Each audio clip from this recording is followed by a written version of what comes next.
안녕하세요. 재테크는 요소와처럼 데나리온 김강주입니다. 반갑습니다. 데나리온 김은수입니다. 와. 자, 우리가 투자를 할 때요. 그게 네. 주식 투자든 펀드 투자든 ETF 투자든 네. 모든 투자를 할 때 투자를 시작할 때는 괜찮은데 네. 투자하고 이제 시간이 경과됨에 따라서 올라도 왠지 마음이 불안하기도 하고 네. 떨어지면 더 불안하고 네. 갈팡질팡 하다가 그것 때문에 투자를 잘 못하는 경험들이 많잖아요. 네, 맞습니다. 오늘 그런 사례들을 우리 센터장님께서 네. 몇 분들의 사례를 가져왔어요. 네. 무엇이 어떻게 다른지 네. 좀 비교를 해드릴 건데 자, 자, 첫 번째 사례는 어떤 사례였나요? 네, 저는 한 달에 한 번, 예. 네, 한 달에 한 번 머리 미용실 커트를 하는데 저희 집 앞에 있습니다. 집 그래서 앞에. 교회 집사님인데 원래 알던 분은 아니고 가서 알게 됐는데 예. 한 6개월 커트 하니까 이제 뭐 교회 다닌다 이야기를 하고 또 새롭게 와서도 뭐 나중에 보게 되고 어쨌든 이야기를 하게 되고 저를 어떻게 알게 되더라고요.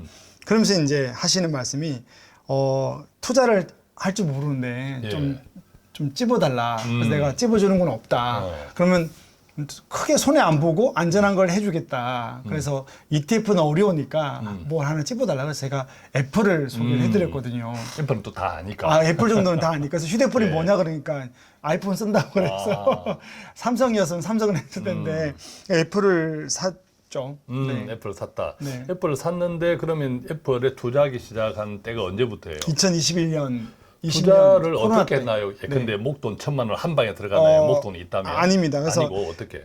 매월 30만 원. 매월 30만 원. 하는데 이제 원칙을 정했죠. 원칙을 첫 번째는 그냥 매달 넣자. 매달 넣자. 그러니까 이거를 할 수 있느냐, 그러니까 할 수 있다고 해서 예. 제가 해보라고 한 건데 첫 번째 매달 넣자. 매달 넣자. 두 번째 매달 넣는데 언제 넣을지 묻지 마라. 그리고 그냥 27일 날 넣기로 했습니다. 아, 기계적으로. 네, 기계적으로. 기계적으로. 네, 세 번째 세 번째는 또 어떤 원칙이 있었나요? 중간에 분명히 떨어지고 오를 텐데 떨어져도 저한테 물자 주지 말고 계속 넣자. 아, 일희일비하지 말고 네. 계속 넣어라. 오히려 돈이 생기면 떨어질 때 좀 더 넣자. 많이 떨어졌다고 뭐. 할 때 오히려 더 넣자. 네, 조금이라도. 예. 자, 그렇게 해서 네. 3년 전이면, 야, 3년 전 같으면 역으로 따지면 그때부터 3년 이후 지금까지 굉장히 시장의 변동이 지난해 같은 경우는 난리가 났잖아요. 10월 달에 했으니까 처음에 한 3, 4개월 동안 엄청 올랐죠. 3, 4개월 동안, 네네네네. 3년 전에 그때부터 3, 4개월 동안 많이 올랐다. 네네네네. 아, 그때는 정말 머리를 힘있게 잘랐겠네. 그렇죠. 머리를 힘있게 잘랐는데, 네. 그럼 그 이후에는 작년 같은 경우에 뭐 이게 한 계속 오르다가 네, 그다음에 이제 떨어졌지 떨어지기 않습니까? 시작. 2022년 1월부터 떨어졌으니까. 2022년 그렇죠. 1월부터 그렇죠. 떨어지니까. 네. 그러면서 계속 울상이 되어서 그러다 손님들 머리를 잘못 깎은 거 아니야 이게 또? 갈 때마다 한 번씩은 이렇게 물어보는데 네. 커트하다가 커트를 안 하고 자꾸 물어보는 거예요. 얼마 됐다, 어떻게 하냐, 막 걱정된다. 지금 10% 마이너스다, 나중엔 30% 마이너스다, 40%까지 떨어졌으니까요. 그렇지. 네. 근데 참 주식 종목을 아무리 애플이라도 우리가 펀드 같은 경우는 그냥 자동으로 시스템으로 들어가잖아요. 네네네. 근데 주식은 내가 직접 사야 사야 되잖아요. 되니까 한 달에 한번 보게 되는 거예요. 그렇지. 어쩔 수 없이 이제 눈으로 보니까 처음에는 빨간불 플러스 좋았다가 그다음부터는 파란불 파란불, 마이너스가 계속하고 마이너스도 뭐 30% 40% 깊어지면 그러니까요. 불안하죠. 그죠? 멈추고 싶을 때도 있고. 맞습니다. 그럼 지금 얼마나 났어요? 결과적으로. 지금 28% 정도 났다고 야. 지난주 야, 이게 이제 적립식 투자의 효과다, 네, 일단. 네. 그죠? 적립식 투자의 효과다. 28%. 28% 났으면 그때부터 이제 우리 센터장님의 미용실 값은 공짜. 미용실은 똑같은데 한 5분에서 10분 더 아주 섬세하게 아주. 네, 섬세하게 해주는데 예. 사랑을 다해서. 자, 그렇다면 이거는 지금 요즘은 이제 어떤 걱정을 하나요? 이제 28%를 벌었으니까 또 언제 빼는지 걱정하는 언제 거죠. 팔아야 되는지. 그래서 이 사례를 가지고 나온 이유가 뭐냐면 이제 그분 집사님의 말이에요. 네. 10% 떨어질 때도 걱정, 30% 떨어지면 더 걱정. 그때 샀는데 올랐거든요. 오르면 끝날 줄 알았는데 이거 언제 빼야 되지? 이런 게 있었습니다. 30%인데 단기로 떨어지니까 그때 뺄 걸. 그러면 이분 같은 경우에는 2, 3년 동안 마음고생을 많이 했던 데 비하면 28%는 그것에 비하면 큰 소득도 아니게 느껴지네. 그 사람의 네. 고통을 제가 대리로 좀 느껴보면. 네. 자, 그러면 이분은 왜 그랬을까요? 그러니까 이 비밀을 아하. 제가 말하기 전에 이분이 기억났다. 아. 처음에 시작할 때 제가 뭘 했는가 하면 네. 투자를 왜 하느냐, 어떤 용도로 하느냐를 이야기를 했거든요. 예. 근데 그걸 다 잊어버리고 투자를 처음 하니까 떨어지고 오른 것만 집중하는데 이분의 말이 그랬어요. 아, 집사님이 그때 말한 것처럼 용도를 정하는 게 이거였군요. 이게 용도가 안 정해지니까 용도가 만약에 뭐 3년 더 뒤에 어디 여행 간다, 뭐 아이들 학자금이다 그러면 그냥 지금 28% 나더라도 기다릴 텐데 용도가 없으니까 아하. 언제 빼서 뭐 할지도 모르는 거예요. 네. 그렇군요. 네. 결국 투자 목적이 없이 투자한 것이 네. 우리가 배를 타도 그죠? 네. 목적지가 딱 정해져 있으면 뭐 좀 흔들리더라도 조금 있으면 도착할게 이런 게 있는데 어디를 가는지 모르고 하고 어디를 있는 거죠. 가는지 모르면 네. 그냥 바람 따라 네. 그냥 물결 따라 흔들리면 얼마나 불안해. 그거하고 그럼요. 똑같네. 맞습니다. 예, 그거하고 똑같네. 자, 그러면 이분은 다시 한번 목표를 좀 정리해 주셨겠네요. 그죠? 네, 이분은 뭐 그래서 지금 한 350만 원 정도 수익이 났더라고요. 그래서 제가 뭘 이야기했는가 하면 필요한 게 없냐. 그러니까 집에 뭐 바꿀 게 있는데 그게 200이래요. 그래서 예. 제가 찾아 쓰자. 200만 원 정도는 빼서 쓰자. 왜냐면 이익 실현해서 돈을 쓰는 거 되게 중요하거든요. 그렇죠. 예. 그래서 감사한 마음으로 쓰자라고 예. 하고 이제 나중에 아이들 대학 등록금, 그다음에 뭐 남편 바꿔주는 거 이렇게 용도를 정해서 했습니다. 목표 정리를 다시 했네. 그죠? 네, 네. 수익이 난 상태에서 목표 정리를 하면서 일부 빼서 또 실현도 하고 얼마나 좋겠어요. 그러니까요. 자, 그럼 반대로 네. 이분 같은 경우에는 투자를 시작할 때 목표를 정하지 못해서 네. 비록 돈은 벌었지만 지난 2, 3년 동안 벌어도 마음고생. 네. 이러면 더 마음고생. 네. 마음고생에 시달렸다. 그럼 반대로 이제 목표를 정하고 투자했던 경우가 있나요? 네. 그러니까 이 원장님은 어쨌든 머리 자르는 거 외에도 문자를 주시는 거죠. 걱정되니까. 근데 이제 3, 4년 동안 한 번도 저에게 문자도 안 오고, 어떻게 되고 있는지도 잘 안 보는 분들. 아, 이제 지금 이야기하는 네, 사례는 두 사례는 그게 예, 용도를 정한 거거든요. 첫 번째 사례는 어떤 첫 거예요? 번째는 30대 중반의 자매인데, 이제 4년 후에, 그러니까 이게 예. 똑같이 2021년도에 출발을 했어요. 예. 그리고 그리고 이제 용도를 3개로 나눴거든요. 첫 번째는 4년 후에 2025년 여름에 아이들과 필리핀 여행을 가기로 하고 20만 원씩 펀드에 투자를 한 거죠. 예. 네. 4년 후라는 네.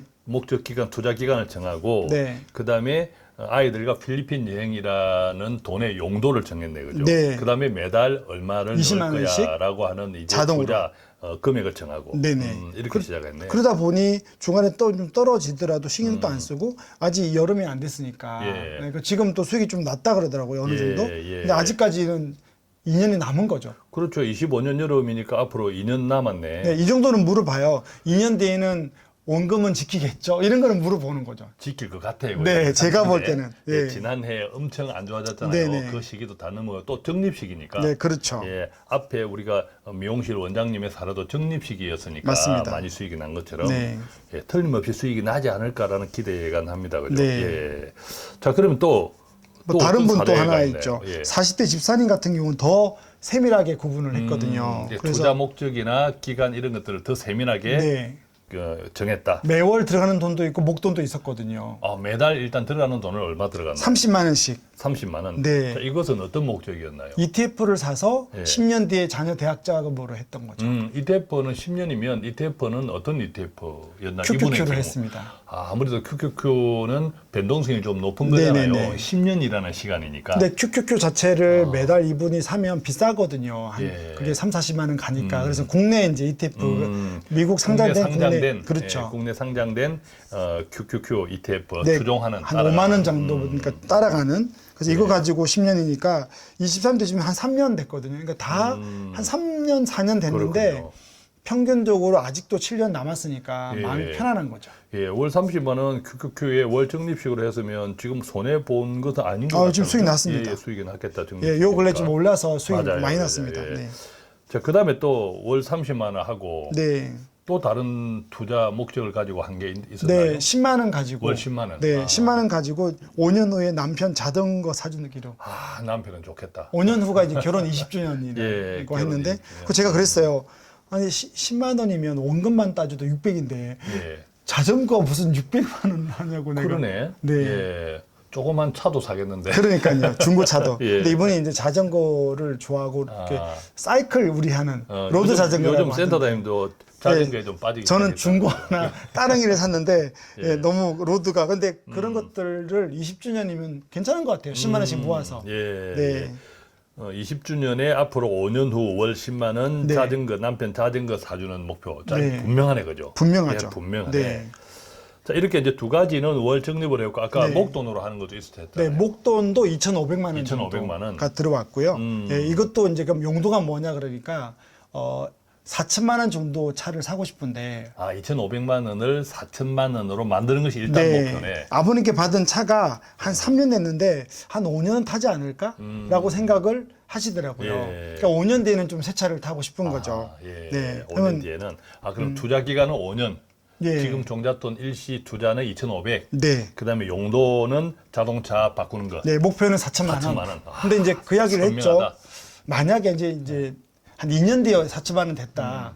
그러면 그냥 4천만 원 될 때 자동차를 사자. 이거 중요한 것 같아요. 예. 네.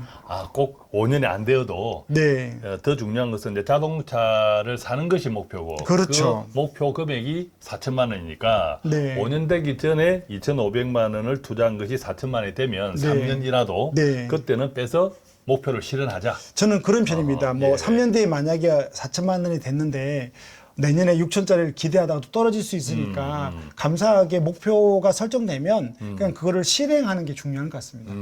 예, 그랬군요. 자, 이렇게 듣고 보니까 사례를 앞에 미용실 원장님 사례는 목표가 뚜렷하지 못해서 자기 말로도 그랬습니다. 자기 네, 스스로도 네. 그 때문에 계속 바람이 불면 부는 대로 네. 파도가 치면 파는 대로 흔들흔들 목표가 없으니까. 그 지금 수익이 났으면 기뻐야 되는데 또 언제 팔까를 걱정하고 있는. 자, 반대로 뒤에서 이야기한 두 분의 사례는 네. 정말 목표를 네. 금액, 그다음에 기간, 돈의 사용 목적 네. 이런 것들을 뚜렷하게 정해 놓으니까 네. 방향이 뚜렷하니까 네. 그죠? 뭐 바람이 불든 네. 뭐 또 바다가 흔들리든 상관없이 예수님 생각이 나네. 그냥 주무시든 주무시든 제자들은 그냥 믿음이 없느냐. 제자들은 난리가 났다고. 네. 적절한. 예, 그랬군요. 예, 자 오늘은 이렇게 해서 아주 정말 완전 다른 이렇게 투자를 하는 행위는 같아 보이나. 마음의 상태가 다릅니다. 그렇죠. 마음의 상태가 다르다. 그 이유는 목표가 분명하기 때문이다. 네. 그죠? 가야 할 목적지를 정확히 잡고 그 목적지에 도달하기 위해서는 우리가 몇 년 동안 무엇을 어떻게 해야 돼? 라는 것을 정확하게 정하고 한 투자는 네. 그러지 못한 투자하고 이렇게 차이가 나더라. 그럼요. 그죠? 네. 예, 이런 이야기를 함께 나누었습니다. 하나님께서는 우리가 또 우리 일상에서 누리기를 원하시니까, 맞습니다. 예, 누리고 또한 나누기를 원하시니까 앞서 목표들을 잘 생각하면서 이것을 우리한테 좀 구체적으로 어떻게 적용하면 좋을지도 같이 고민해보는 그런 시간 되면 좋겠습니다. 자, 이렇게 해서 오늘은 목표를 정하고 투자한 경우, 목표를 정하지 않고 투자하는 경우 어떻게 다른가, 목적지 없는 투자가 어떻게 다른지를 세 분의 사례를 통해서 함께 나누어 보았는데 우리 구독자분들의 투자 관리에도 많은 도움이 되면 좋겠습니다. 저희는 여기서 맺겠습니다. 고맙습니다. 감사합니다.